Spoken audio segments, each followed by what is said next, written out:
Welcome, grade 11 students.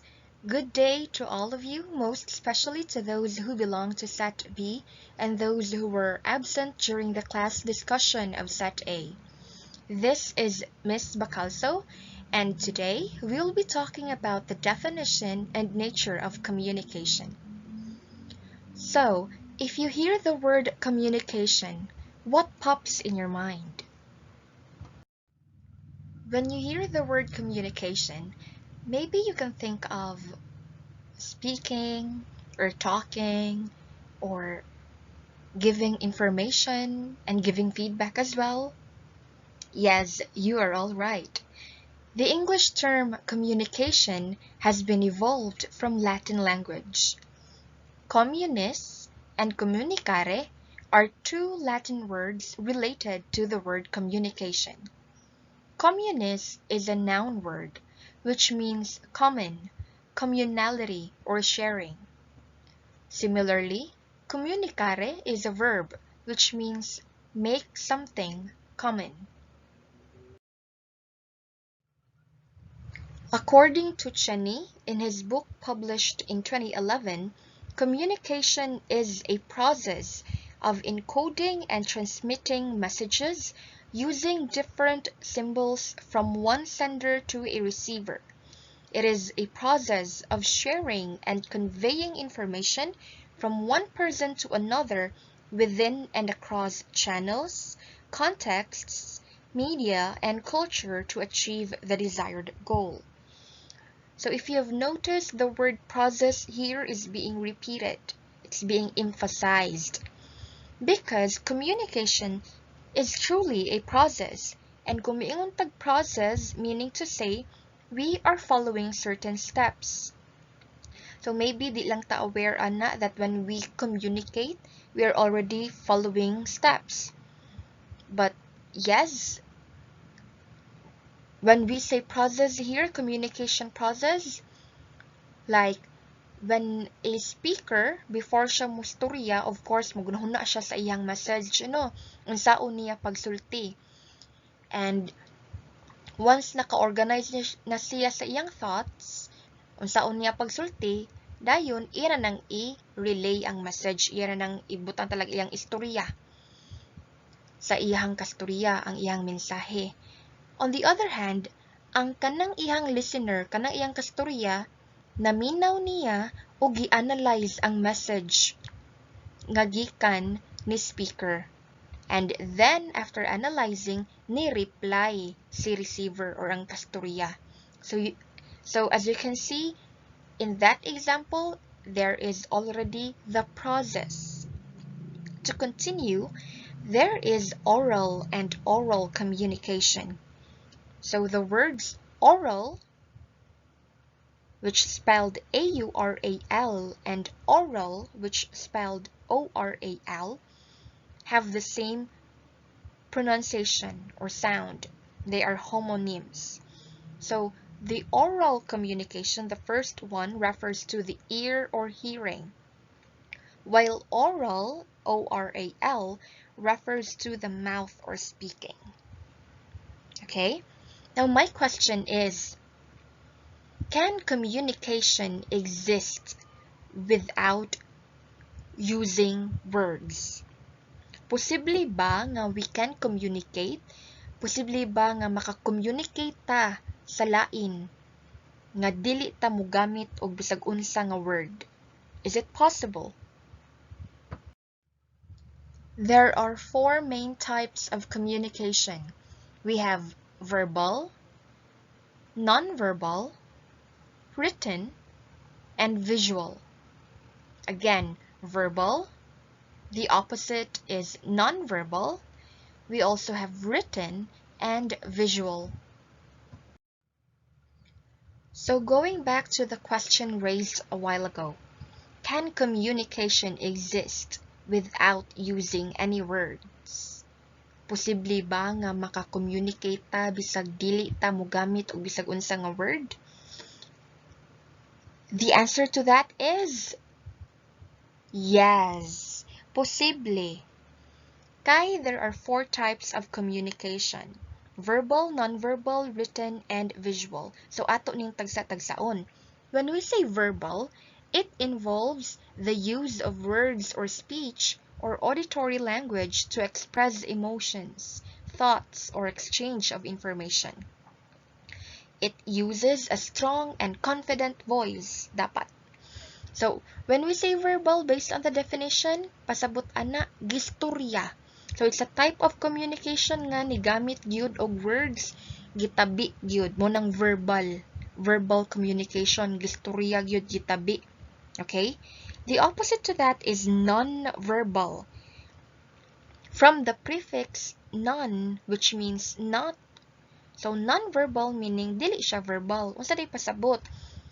Kung wala ni gamit og words, non-verbal, wa ni gamit og words, kay ang gi-emphasize ani kay ang facial expressions, eye or body movements, gestures, and many more without speaking. No? So, kanang mga facial expressions, kanang eye or body movements, kanang ang gestures, those are not using any word. It's wala ka nagtabian na imurang gibuhat, that is already a type of communication. Example sa kanang mga kontrabida sa tumakit-an sa TV no nga paghag dayon sila sa bida. Pero at the back nga wa nakita sa bida, pag human laghag or while naghag pa sila kay ngisi dayon or kanang mausab ang naong sa kontrabida. See, that is already facial expression. And what does that mean? Nga bisag naghag siya kay murag yapog naguba iyang naong. That means dili tinuuray nga nihagid siya, nga murag nakigpi siya sa bida. See, that's nonverbal. Example, naa kay kasturya, nang imong kasturya kay wa kauyon sa imuhang gisulti. How do you know nga wa siya kauyon? Bisag wa siya nisulti ana nga wa siya kauyon. How will you know? Nisaka ang kilay or nag-abot ang kilay kay wa kasabot. See, bisag wala na niya gisulti pero kay facial expression man, body movements man, eye movement man, non-verbal communication na siya. Okay? Now, another type of communication is written. From the word written, meaning gisuwat. Examples kanang kung mo-absent mo na inig ka-following day, inig eskwela nyo balik, kay magsuwat mo og explanation letter. So that is already a type of communication, written communication, kanang gisuwat, suwat sa papel. Visual communication, kay example kanang mga posters, no? Nga, usay, makita na to ang na mga pictures and napoy mga words gamay. So somehow it's a combination of written gamay but more on visuals nga na mga pictures to have a clear and impactful and easy to understand nga message mo nang gigamitan og pictures mo nang visual. Again, 4 types of communication: verbal, non-verbal, written, and visual. We got to know the different types of communication. Now, the question is, how are we going to do that? Unsay mga methods? What are the various methods of communication? It could be done through one, face-to-face interaction. And this face-to-face interaction involves both verbal and non-verbal communication. So, kanang magtabi gid mo, mag-inatubangay gid mo. So that's one method of communication. Another is through the use of tri-media. Tri meaning tolo, T-R-I. Tolo ka media, example, kanang TV. No, it's a form of, it's a method, a way of communicating through TV, through radio, and through magazines or newspapers. Another method is online communication. So, mo ni ato ang gihimo for distance learning, especially on the days nga dili ta mag face-to-face classes. So, we do online communication. nga mo chat lang mo sa teacher kung amoy pangutana ana. Another method is through the use of electronic gadgets like kanang tablet, smartwatch, what's that, webcam with mic of course, and so on. Can you imagine, even just for one day, nga wala mo'y kasturya? What do you think will happen to you? Makaya ba nga wa tay kasturya or ka-communicate sa usa ka adlaw? Nagdili sa. Why? Communication is one of the basic activities of man. It is something that we cannot live without. Moreover, it is important to be able to share our thoughts, feelings, likewise hear the opinions and ideas of the people around us for us to maintain a harmonious relationship. Thus, we can avoid misunderstandings. So what is the nature of communication? Number one, communication is a process. So that's what I said earlier, no? There are certain steps to follow. Number two, communication occurs between two or more people. It involves the speaker and the receiver. Then, number three, communication can be expressed through words, that is verbal, actions, non-verbal, or both at the same time. Moving on is the elements of communication. So when we say elements, kung sa recipe pa, kung magluto ta, natin gitawag ng mga ingredients, no? So the elements of communication, marag mo ni ang mga ingredients, important things, or elements that comprise a communication. Number one, speaker. So speaker siya ang source of information or message, or mao ni siya ang nagtabi. Number two, message. The information, ideas, or thoughts conveyed by the speaker in words or in actions. So, of course, if there's a speaker, there has to be a message, no? Kung sa mo diyang i-speak, kung wa siya'y message, natural na siya'y message. Third is encoding, the process of converting the message into actions or other forms that the speaker understands.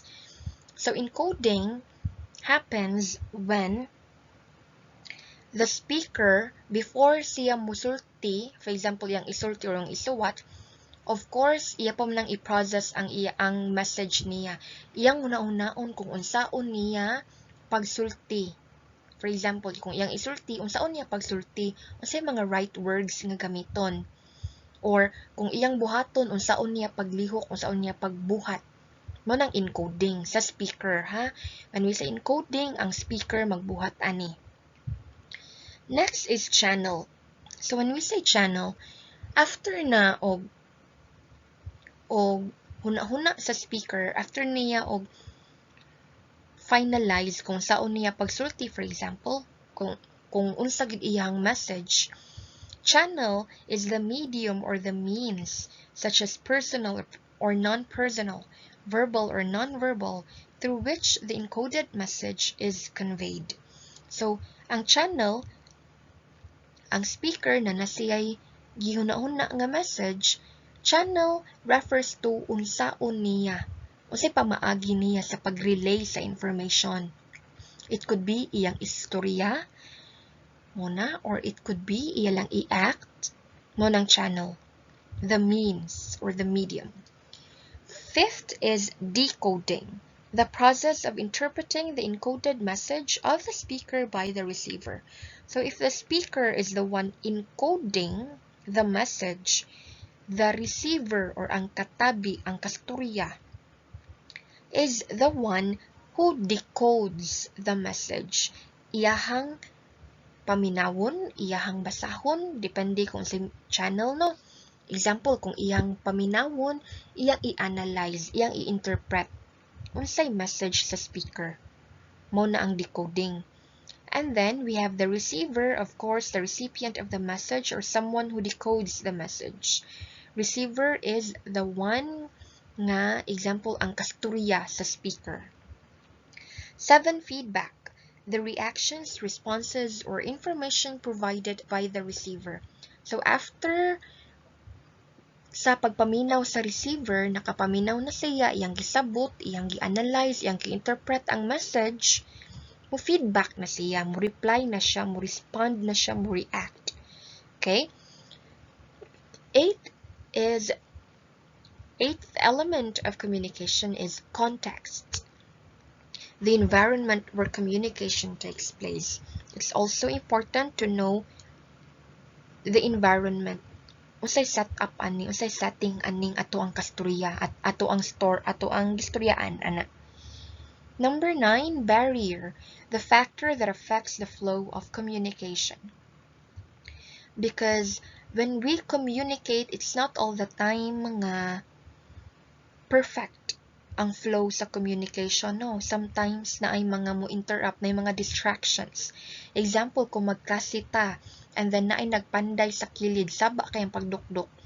That noise is already a barrier to communication. Meaning, di kay mo makasabot, di kita magkasinabtanay, kay saba sa gawas. Mo nang external barrier. There is also internal barrier. Meaning, example ani, kan internal barrier, kung magklasita, unya, wa kay kakasabot, kay gigutom di ay ka. That could be a barrier. Okay?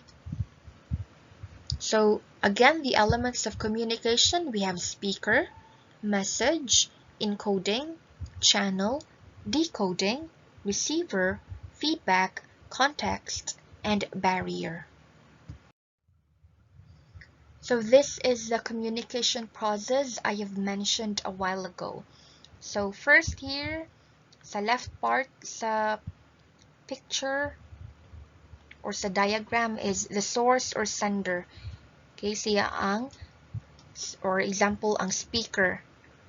No, iyang i-encode ang iyang message, na siya'y message, pero iya pa ning kaning sa encoding nga part, iya pang ginahuna kung unsay ang sakto nga words, example, kung iyang isulti. And then, after organizing and finalizing what to do or what to say, here comes the channel. Unsa iyang pamaagi sa pag-relay sa iyang mensahe. It could be, as I've mentioned a while ago, it could be through verbal, iyang isulti, or non-verbal, through actions.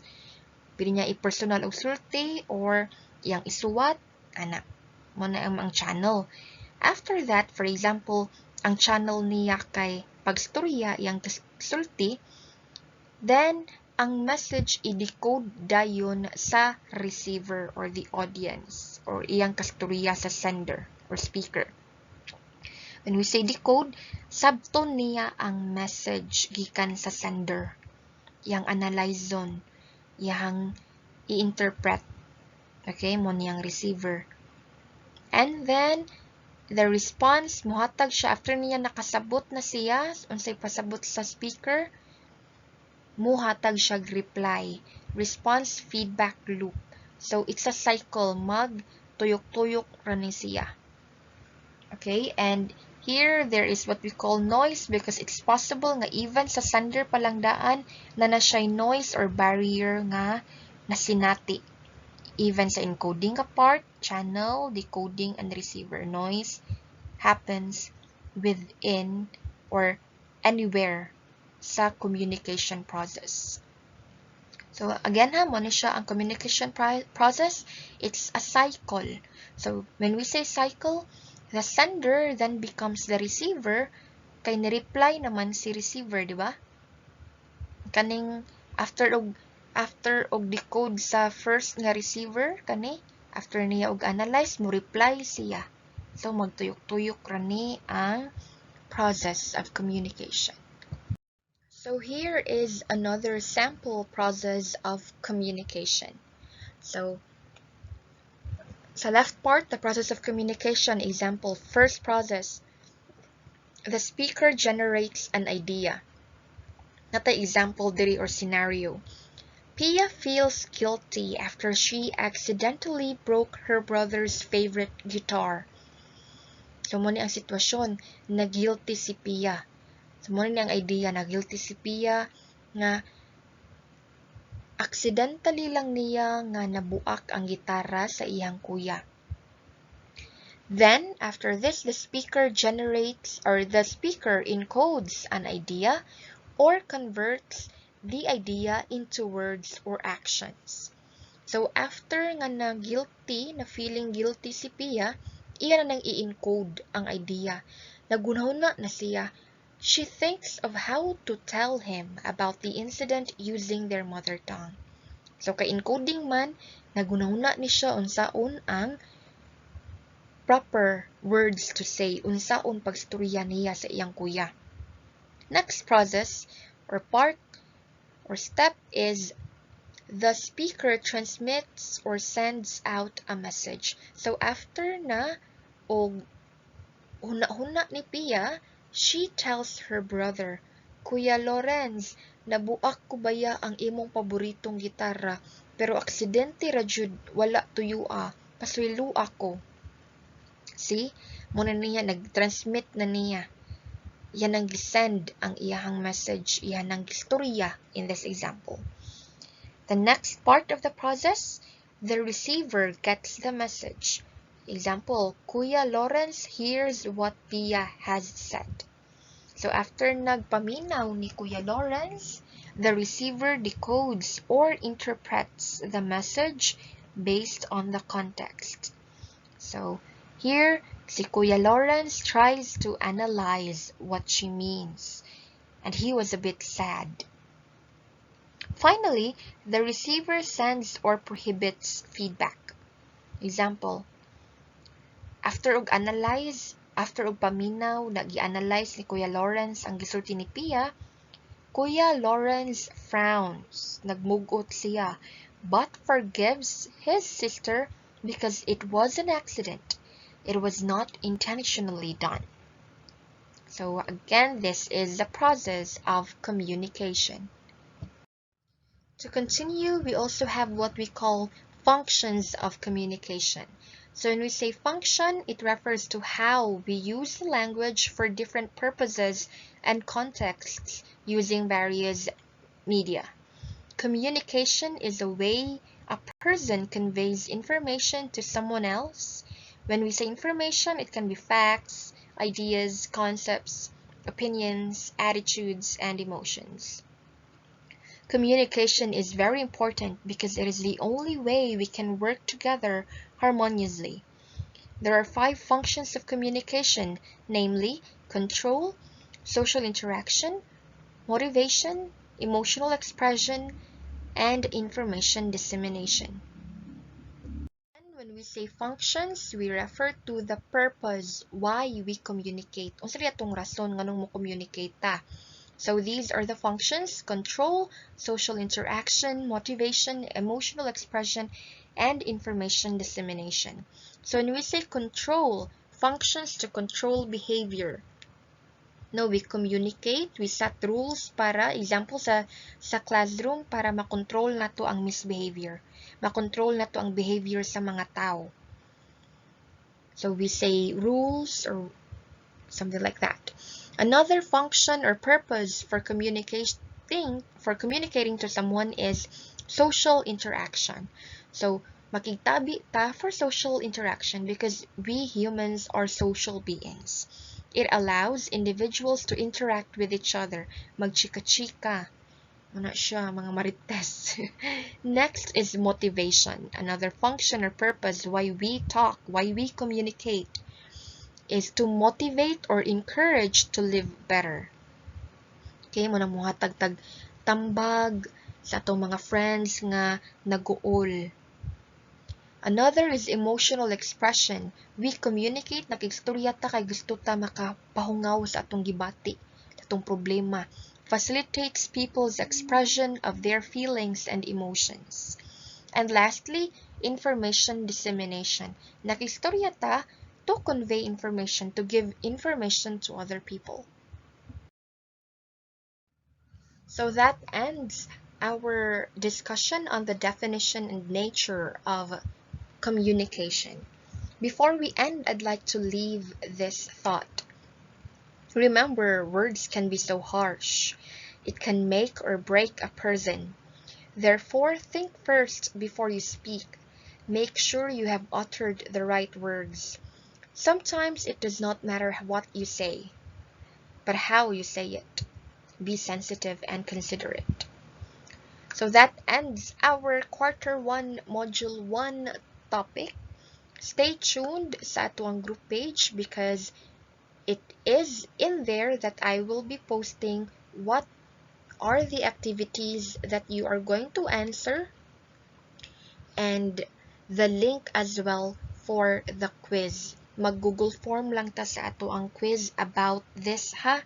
So, again, thank you so much for listening and have a good day.